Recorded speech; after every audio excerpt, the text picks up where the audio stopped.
নমস্কার প্রিয় দর্শকেরা, আজ তৈরি করে দেখাবো খুবই সহজ আর খুবই মজাদার একটি রেসিপি। এই রেসিপিটি আপনারা যে কোনো মাছ দিয়েই তৈরি করে নিতে পারবেন। তাই আমি এই রেসিপিটা 2 পিস কাতল মাছ আর 2 পিস ইলিশ মাছ দিয়েই তৈরি করে দেখাবো।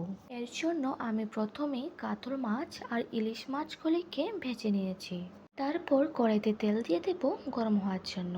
তেল গরম হয়ে গেলে সে তেলে দিয়ে দেব কালো জিরা, গোটা কাঁচা লঙ্কা স্বাদ অনুযায়ী, লবণ স্বাদ অনুযায়ী, হলুদ দিয়ে ভেজে রাখা মাছগুলি দিয়ে এর উপর ছড়িয়ে দেব কুচি করে কেটে রাখা ধনিয়া পাতা দিয়ে কিছুক্ষণ ভালোভাবে নেড়ে চেড়ে নেব।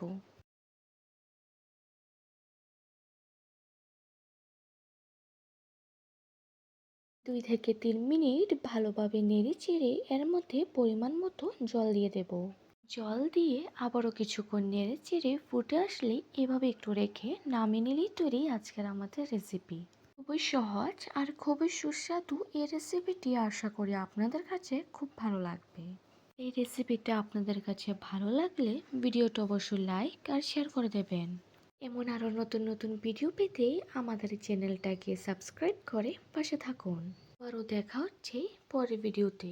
সবাই ভালো থাকবেন, সুস্থ থাকবেন। ধন্যবাদ।